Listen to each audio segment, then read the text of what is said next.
हरे Krishna everyone. आज हम श्रीमद् भगवत गीता के 16वें अध्याय के जो हम 1 से लेकर 3 तक श्लोका कर रहे थे उनको आज कंप्लीट करेंगे। तो लास्ट वाले सेशन में हम लोगों ने क्या पढ़ा?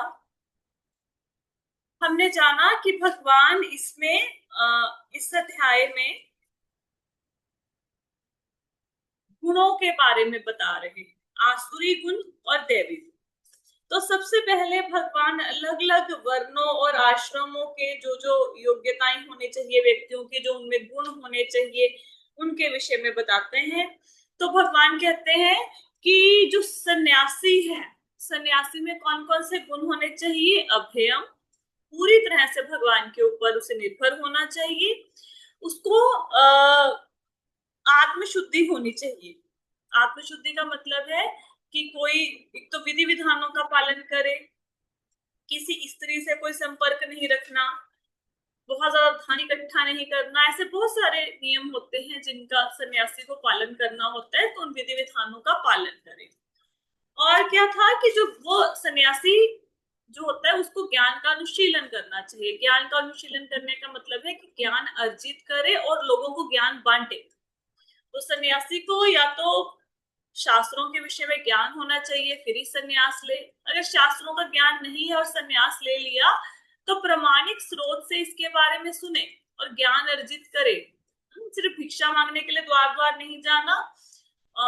उसका उद्देश्य होना चाहिए कि गृहस्थों को वो ज्ञान भी प्रदान करे।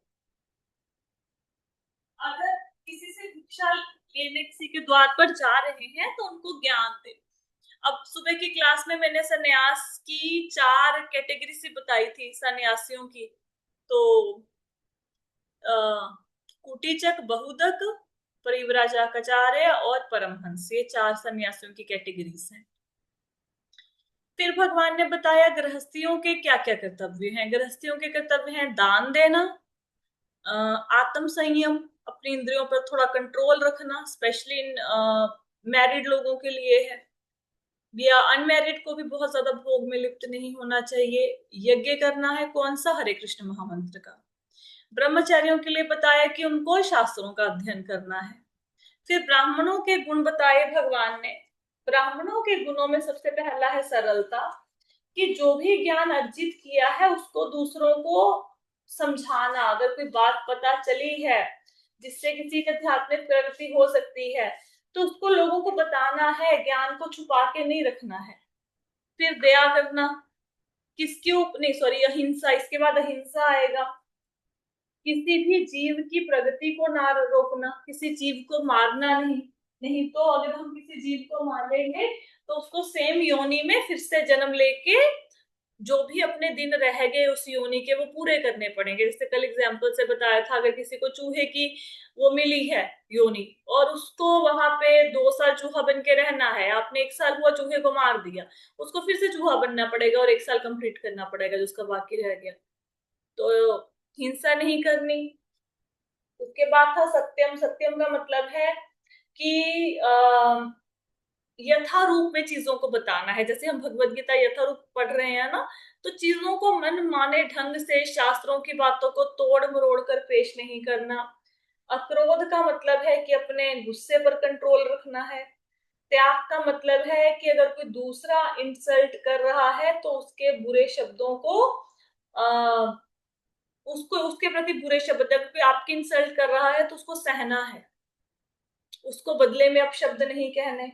शांति का मतलब है मन की शांति। अपैशनम का मतलब है निंदा नहीं करनी, मतलब कोई व्यक्ति आपके सामने नहीं है तो पीठ पीछे उसकी बुराई नहीं करनी। दया मतलब सब जीवों पर दया करनी है, लालच नहीं करना। और बताया और था मार्धवम। मार्धवम का मतलब है कि उसको, मतलब मार्धवम का मतलब सॉफ्टनेस, राइट। उसके बाद चापलम। अचापलम का मतलब था कि उस व्यक्ति का, उसको संकल्प, उसका संकल्प दृढ़ होना चाहिए। और ह्रीं का मतलब था कि अगर कोई इलीगल एक्टिविटी कर रहा है तो उसको लज्जा आनी चाहिए। उसके बाद जो क्वालिटीज रह गई हैं वो कौन सी हैं? आगे है तेजः क्षमा धृतिः शोचम द्रोहो नाति मानिता भवन्ति संपदम देवीम अभिजातस्य भारतः। अब यहाँ पे क्षत्रियों की क्वालिटीज के बारे में बताया गया है। क्षत्रियों की क्या क्या क्वालिटी होनी चाहिए? क्षत्रियों की क्वालिटी होनी चाहिए तेज। तेज का मतलब क्या है? तेज का मतलब है कि अगर किसी व्यक्ति को, किसी क्षत्रिय को अपने से कम से युद्ध में नहीं हारना है। बलशाली होना चाहिए, जो उससे कमजोर हो उससे युद्ध में नहीं हारना। जैसे जब अर्जुन थे, अर्जुन भगवान की पत्नियों को लेके जा रहे थे हस्तिनापुर। तो कुछ गडरिये थे, उन्होंने भगवान की पत्नियों को अपहरण कर लिया, तो अर्जुन उनसे हार गए। हम्म तो फिर अर्जुन को ऐसा लगा कि मैं अपने से छोटों से हार गया, हालांकि वो भगवान ही थे जिन्होंने अपहरण किया था। ठीक है, तो जो कम से कम बराबर वालों से युद्ध करके हारे, अगर हारना भी है तो अपने से कम से नहीं हारना, बलशाली होना चाहिए क्षत्रियो को। ठीक है, उसके बाद क्या बताया है? क्षमा। क्षमा का मतलब है कि अब क्षत्रिय को हिंसक तो होना चाहिए। क्षत्रिय ये नहीं कह सकता कि मैं हिंसा नहीं करूंगा। जैसे बॉर्डर पर जो सेनानी है वो ये कह दे कि हम तो हिंसा नहीं करेंगे, हम तो दुश्मन को नहीं मारेंगे, तो हम कहाँ जाएंगे? तो जो वो सेनानी है उनके पास तेज बल, उनको बलशाली होना चाहिए। पर अगर किसी किसी विशेष परिस्थिति में जरूरत पड़े तो क्षत्रिय को क्षमा भी कर देना चाहिए। जैसे कोई शरण में आ गया किसी व्यक्ति की, तो शरण में आई हुई की रक्षा करनी चाहिए, उस पर दया दिखानी चाहिए। जैसे परीक्षित महाराज को जब कलयुग मिला, तो कलयुग ने देखा कि मैं परीक्षित महाराज तो मुझे मार देंगे, उन्होंने तो तलवार निकाल ली है मुझे मारने के लिए। तो परीक्षित महाराज के शरणागत हो गया। उसे शरणागत होने का क्या बेनिफिट हुआ कि परीक्षित महाराज ने उसे क्षमा कर दिया। ये हुआ। फिर आगे है धृति। धृति का मतलब है धैर्य। हम्म, तो पहला गुण क्या था? तेज, बलशाली होना चाहिए और अपने से कम से नहीं हारना। क्षमा का मतलब ये है कि निर्बलों पर बहुत ज्यादा अत्याचार नहीं करना, कोई शरण में आया तो उसको माफ भी करना है। धृति का मतलब ये है कि क्षत्रिय को एक्टिव रहना है। उसको जैसे थकावट है ना, या फिर कुछ जख्म हो गए बॉडी पर, युद्ध लड़ते लड़ते घायल हो गया, तो उसको ऐसे नहीं होना कि भाई मैं तो जख्मी हो गया, मैं तो युद्ध का मैदान छोड़ के भाग रहा हूं, ऐसे नहीं। तो धृति का मतलब है कि उसको, क्षत्रिय को एनर्जेटिक रहना चाहिए हमेशा। हम्म ये थकावट इत्यादि के गुण नहीं होने चाहिए उसको। थकावट तो गुण नहीं है, खैर अवगुण ही है। तो क्षत्रियो को एक्टिव रहना है। तो क्षत्रिय के तीन गुण क्या हो गए? तेज मतलब बलशाली होना, क्षमा मतलब जरूरत पड़े तो माफ भी कर देना, धृति, धृति का मतलब है कि एक्टिव रहना। ठीक है, आगे क्या है? नेक्स्ट है शोचम अद्रोह अतिमानिता। अब यहाँ पे शोचम का अर्थ है पवित्रता। हम्म, अब ये किसकी क्वालिटी है? ये वैश्य के बारे में बताया। वैश्य का गुण क्या होना चाहिए? शौच होना चाहिए। शौच का मतलब ये है कि उसको बहुत ज्यादा धोखाधड़ी में नहीं पड़ना चाहिए। जैसे अब व्यापारी है, व्यापारी को लाभ कमाना चाहिए, अगर वो बिजनेस कर रहा है तो बिजनेस से प्रॉफिट उसको कमाना चाहिए, लेकिन उसको काला बाजारी नहीं करनी चाहिए। अब 10 की चीज को 12 में दो, 13 में दो, ठीक है, अब 10 की चीज को 50 का बेचो, फिर वो काला बाजारी होगी ना। तो वैश्य की क्वालिटी क्या है? शौच। हम्म तो धोखाधड़ी नहीं करनी, स्पेशली व्यापार के मामले में। और क्या है? अद्रोह। अद्रोह का मतलब है कि हिंसा के लिए वैश्य को हथियार नहीं उठाना। ये हथियार उठाना, ये हम किस में से तात्पर्य पढ़ रहे हैं? अभी यहाँ पे आप देखोगे द्रोह का मतलब ईर्ष्या से मुक्ति लिखा हुआ है, ये वाला है ना, प्रभुपाद जी ने दिया है यहाँ पे। हम लोग गीता भूषण टीका में से पढ़ रहे हैं, वहां पे द्रोह का मतलब लिखा है कि not to take up weapons to do violence to others, कि हथियार नहीं उठाना किसी को मारने के लिए। क्योंकि ये हथियार उठाना किसका काम है? ये काम है क्षत्रिय का।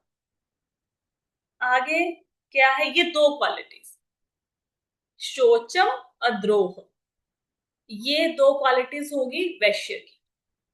अब शूद्र की क्वालिटी, शूद्र का होना चाहिए उसको अतिमानिता। अब अतिमानिता का मतलब क्या है? अतिमानिता का मतलब है कि जो शूद्र है वो सम्मान की आशा ना करे। अगर उसको कोई सम्मान मिल रहा है बाकी तीन वर्णों से, ब्राह्मण क्षत्रिय वैश्य से, तो वो गर्व के मारे उसे फूलना नहीं चाहिए, उसे मर्यादा में बने रहना चाहिए। ठीक है, तो ये क्वालिटी होनी चाहिए शूद्र की, राइट। तो यहाँ पे अब हम लोगों ने क्षत्रिय की क्वालिटी भी पढ़ ली, वैश्य की भी पढ़ ली, शूद्र की भी पढ़ ली। तो अभी आप देखोगे आपको श्लोक का अर्थ समझ आएगा। भगवान ने कहा, हे भरत पुत्र, निर्भयता, आत्मशुद्धि, आध्यात्मिक ज्ञान का अनुशीलन, दान, आत्म संयम, यज्ञ परायणता, वेदाध्ययन, तपस्या, सरलता, अहिंसा, सत्यता, क्रोध विहीनता, त्याग, शांति, छिद्रान्वेषण में रुचि, मतलब निंदा न करना पीठ पीछे किसी की, समस्त जीवों पर करुणा, लोभ विहीनता, भद्रता, लज्जा, संकल्प, तेज, क्षमा, धैर्य, पवित्रता, ईर्ष्या तथा सम्मान की अभिलाषा से मुक्ति, ये सारे दिव्य गुण हैं जो दैवी प्रकृति से संपन्न देवतुल्य पुरुषों में पाए जाते हैं। तो देवतुल्य लोगों के गुणों का वर्णन भगवान ने इस श्लोक में किया है। अब इस श्लोक को एक बार देख लो, कुछ नहीं समझ आया तो मुझे पूछ लो। इनमें से कोई भी ऐसा शब्द हो जो आपको ना समझ आया हो तो आप पूछ सकते हैं। क्लियर हो गया? बताओ भाई।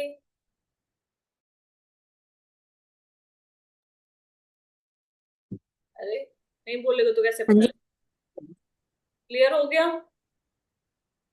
ठीक है। अभी मैं पूछूंगी आपसे क्वेश्चन, अगर आपको क्लियर हो गया है तो फिर आप क्वेश्चन का आंसर देना। ठीक है, जस्ट अ मिनट में क्वेश्चन।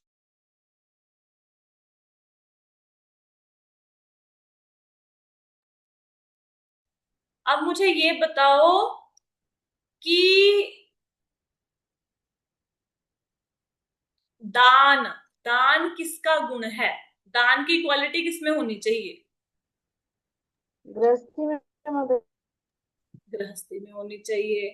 अच्छा बताओ, तपस्या किसको करने के लिए बोला है? तपस्या किसके लिए है?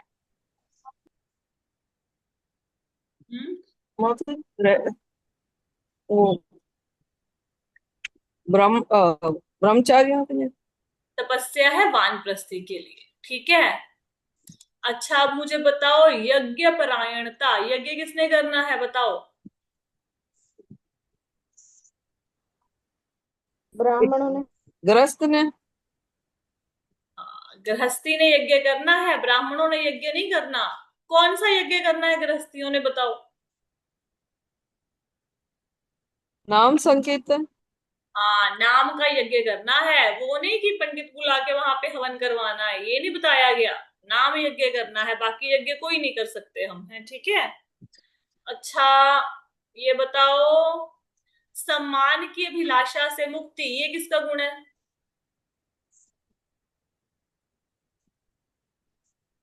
सन्यासी माता जी। सम्मान की अभिलाषा से मुक्ति किसका गुण है ये? शूद्र। शूद्र माता जी। शूद्र, यस ठीक है। अब मुझे बताओ, लोभ विहीनता किसका गुण है? लोभ विहीनता,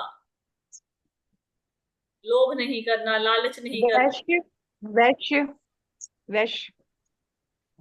लोभ विहीनता, लोभ विहीनता है ब्राह्मणों का। ठीक है, ब्राह्मण का है। राइट। बताया था ना, ब्राह्मणों की क्वालिटीज बताई हुई हैं श्लोका में। बहुत सारी क्वालिटीज हैं, ब्राह्मणों की क्वालिटीज बताई हैं 12। ठीक है, 12 क्वालिटीज ब्राह्मणों की हैं। यहाँ सरलता से शुरू करके ये संकल्प तक, ये सारी क्वालिटी ब्राह्मणों की है। ठीक है, चलो कोई बात नहीं, एक आधी बार सुनोगे तो समझ आ जाएगा, मोटा मोटा तो सबको समझ आ ही गया होगा मेरे ख्याल से। ठीक है, नेक्स्ट श्लोक पे चलते हैं, अगर किसी को कोई प्रश्न नहीं है तो।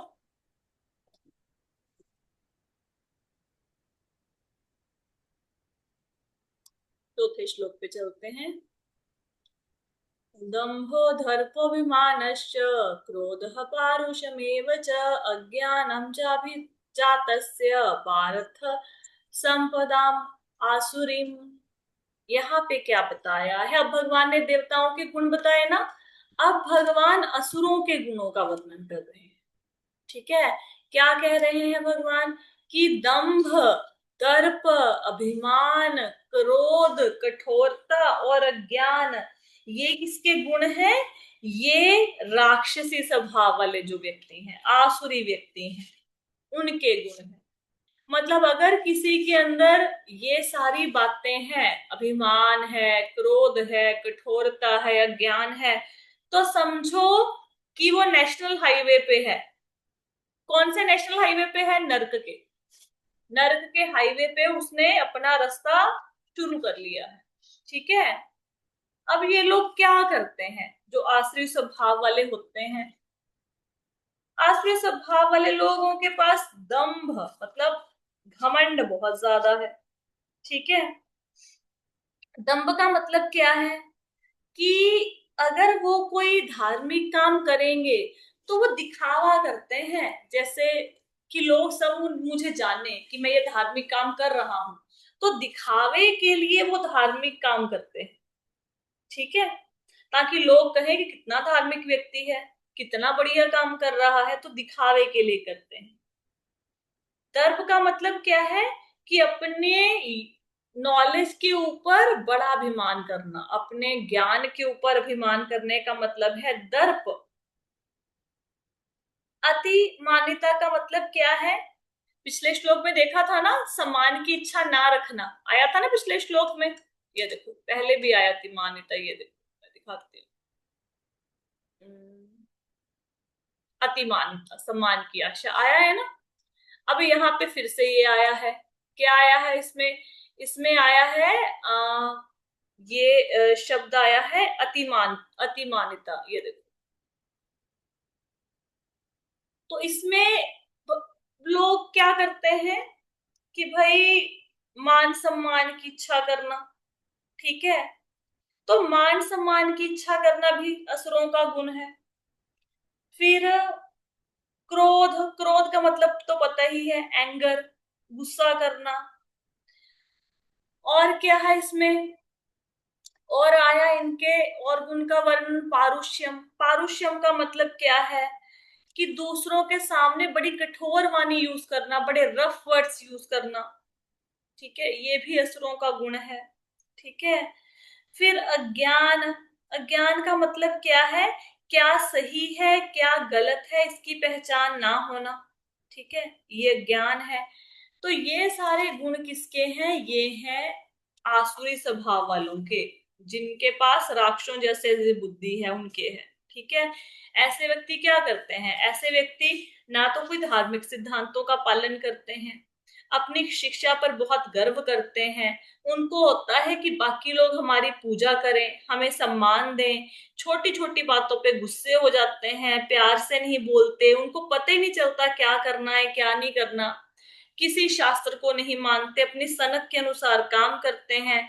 तो जैसे जैसे गुण बढ़ते जाते हैं, जैसे जैसे व्यक्ति की उम्र बढ़ती जाती है, वैसे वैसे उसके आसुरी गुण भी बढ़ते जाते हैं और प्रकट होने शुरू हो जाते हैं। ठीक है, जैसे एक आसुरी स्वभाव का वाला व्यक्ति माता के गर्भ में है, तो जैसे जैसे वो बड़ा होता जाएगा तो ये अशुभ लक्षण प्रकट होने शुरू हो जाएंगे। ये आसुरी स्वभाव वाले व्यक्तियों के गुण हैं। ठीक है, समझ आ गया? इजी सा श्लोक था। क्लियर हुआ सबको? Hope so। आगे चलते जी हैं, मालूम। 5वें श्लोक पे चलते हैं। यहाँ कहते हैं, दैवी संपद विमोक्षाय निबंधायासुरी मता माशुचः संपदम देवीम अभिजातोसि पांडव। यहाँ प्रभुपाद जी लिखते हैं कि भगवान कहते हैं दिव्य गुण मोक्ष के अनुकूल हैं, आसुरी गुण बंधन निकालने के लिए हैं। हे पांडुपुत्र, तुम चिंता मत करो क्योंकि तुम देवी गुणों से युक्त होकर जन्मे हो। तो जो तो हमने पहले दैवी गुण पढ़ा, उससे क्या मिलेगी? उससे मिलेगी मुक्ति। और ये जो असुरों के गुण पढ़ा, इससे क्या मिलेगा? बंधन। कौन सा बंधन? जन्म मृत्यु का बंधन। तो अब भगवान कृष्ण अर्जुन को एनकरेज कर रहे हैं, उसका हौसला बढ़ा रहे हैं, उसको कह रहे हैं अर्जुन, तुम्हारा जन्म आसुरी गुणों के साथ नहीं हुआ, तुम्हारा जन्म दैवी गुणों के साथ हुआ है। अब अर्जुन क्या सोच रहा था कि मैं भीष्म पितामह का, द्रोणाचार्य का वध कैसे करूं? इसके वध करने का मतलब है मैं तो क्रोध के वशीभूत होकर काम कर रहा हूं, है ना? तो भगवान बता रहे हैं कि ये तो तेज तेज तो क्षत्रियों का गुण है। तुम ना तो कोई अपने मान सम्मान के लिए इनको मार रहे हो, ना ही कठोरता के कारण मार रहे हो। ये देखो बताया ना भगवान ने कि कठोरता किसका गुण है। ये देखो, कठोरता किसका गुण है? राक्षसों का। ठीक है, ना ही वो भीष्म पितामह और द्रोणाचार्य को दंभ दर्प अभिमान के कारण मार रहा है, ना ही ये ज्ञान के कारण मार रहा है। तो इसका मतलब वो आसुरी स्वभाव का नहीं है। अब क्षत्रिय के लिए क्षत्रिय गुण क्या था? हमने पढ़ा था ना, ये देख क्षत्रिय गुण क्या लिखा है। क्षत्रियो का गुण तेज, क्षमा, धैर्य। तो तेज गुण है ना, बल का प्रदर्शन करना अगर जरूरत पड़ जाए। तो भगवान कहते हैं कि भाई ये तो गुण क्षत्रियों का है, तुम तो क्षत्रियों के गुणों के साथ पैदा हुए हो, दैवी गुणों के साथ। तुम आसुरी नहीं हो, इसलिए तुम शोक मत करो। और जो व्यक्ति, अब तुम वर्णाश्रम धर्म के अनुसार काम करो। वर्णाश्रम धर्म के अनुसार तुम क्षत्रिय हो, क्षत्रिय का मतलब है कोई युद्ध के लिए ललकारे तो क्षत्रिय पीछे नहीं हटेगा, तो तुम मारो जाके उनको। तुम्हें युद्ध के लिए चुनौती दी है तो तुम अपना धर्म निभाओ। ठीक है, ये भगवान बताते हैं इस श्लोक में। आगे चलें, आगे चलते हैं हम 6वें श्लोक पे। तो 6th श्लोक है,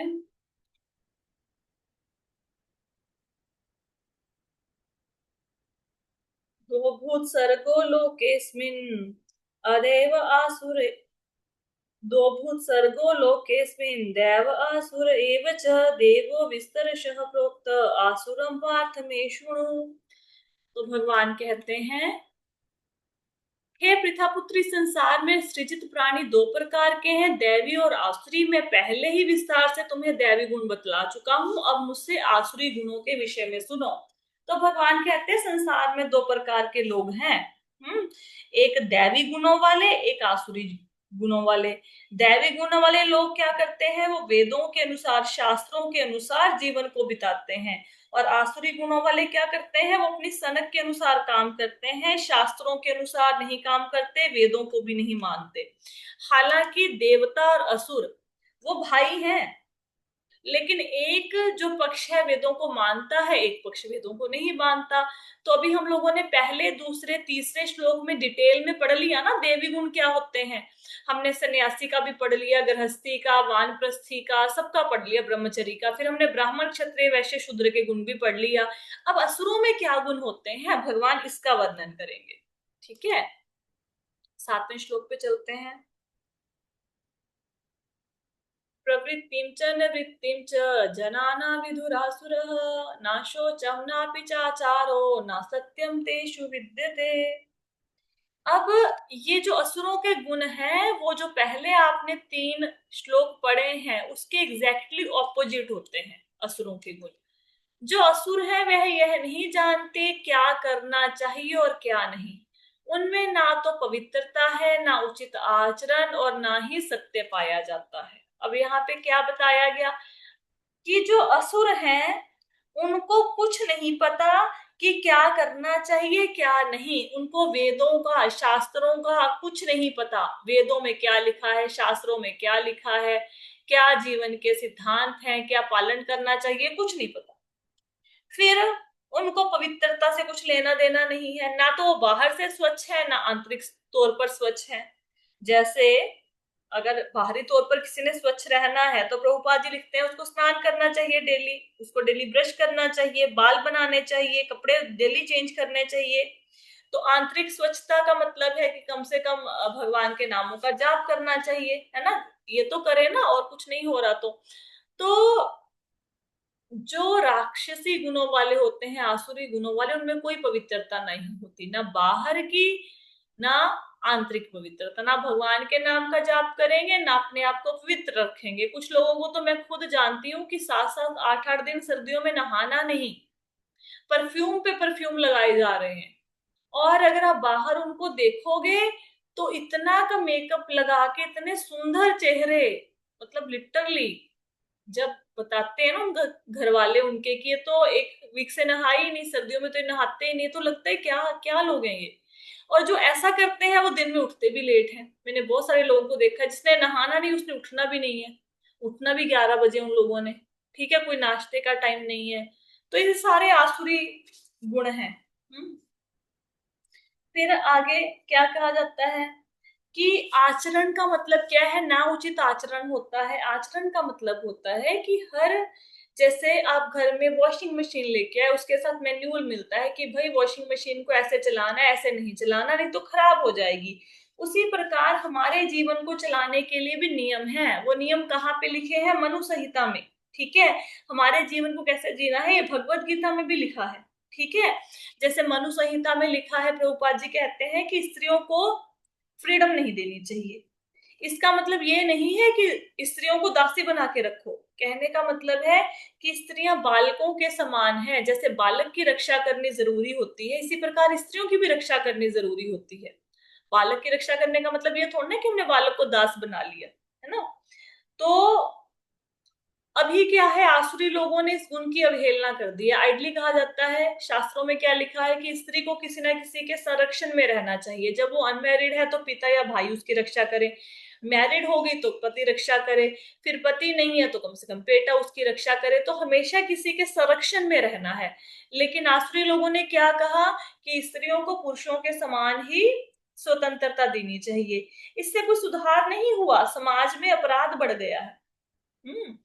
तो अहंकार आ गया है, विवाहिक जीवन टिकता नहीं है, क्योंकि दोनों को समान अधिकार प्राप्त है ना। तो नैतिक स्थिति स्त्रियों की गिर रही है। ऐसा नहीं कि पुरुष ही सारी गलतियां कर रहे हैं, स्त्रियां भी बहुत सारी गलतियां कर रही हैं।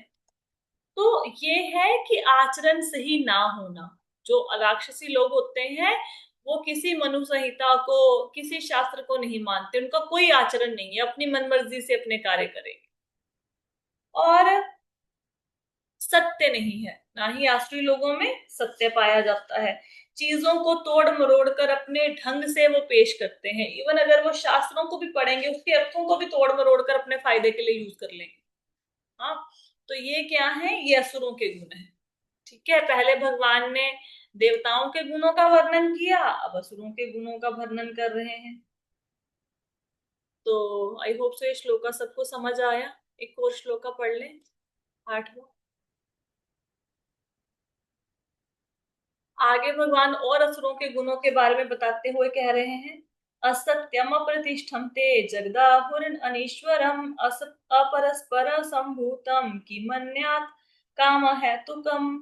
कहते, आसुरी लोग कहते हैं कि यह जगत मिथ्या है, इसका कोई आधार नहीं, इसका नियमन किसी ईश्वर द्वारा नहीं होता। उनका कहना है कि यह कामेच्छा से उत्पन्न होता है, काम के अतिरिक्त इसका कोई कारण नहीं है। तो आसुरी लोग क्या कहते हैं कि ये सारा संसार माया जाल है, ये झूठ है, सच नहीं। और ये सारा संसार अस्तित्व में कैसे आया? अपने आप, अपने आप कोई ना कोई गोला फटा, कुछ गैसें निकली, सारा संसार बन गया, ये कहते हैं।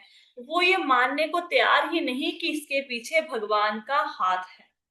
हम्म और उनको ये लगता है कि जो सृष्टि में जन्म हो रहा है जीवों का, उसका आधार सिर्फ और सिर्फ मेल फीमेल की यूनियन है। सिर्फ कामेच्छा से हर व्यक्ति, मतलब जो जीव है प्रकट हो रहा है, उसके अतिरिक्त कोई कारण नहीं है। जैसे कोई व्यक्ति का शरीर मृत है, मरा हुआ शरीर किसी का पड़ा है, तो उसमें अपने आप कुछ कीड़े मकोड़े पैदा हो जाते हैं ना, जैसे पसीने में अलग अलग प्रकार के जीव पैदा हो जाते हैं। तो उनको लगता है ये सारा संसार अपने आप प्रकट हो गया। कुछ तत्व थे, उन तत्वों का आपस में संयोग हुआ, संसार प्रकट हो गया। कुछ गैसें, कुछ परमाणु, कुछ एटम, सब कुछ मिले, संसार बन गया। वो भगवान को पूरी तरह से नकारते हैं। ठीक है। और सृष्टि के पीछे किसी साकार व्यक्ति का हाथ है, ये वो मानने के लिए तैयार नहीं है। जैसे कि आधुनिक साइंटिस्ट, ये सारे आसुरी स्वभाव वाले हैं। ठीक है। तो ये भगवान ने किसका गुण बताया? असुरों का। अब भगवान और भी इसके आगे बताएंगे, लेकिन अभी तो समय होने वाला है, 8 तक ही आज हम श्लोक कर पाए। ठीक है। तो आज हम लोगों ने क्या पढ़ा?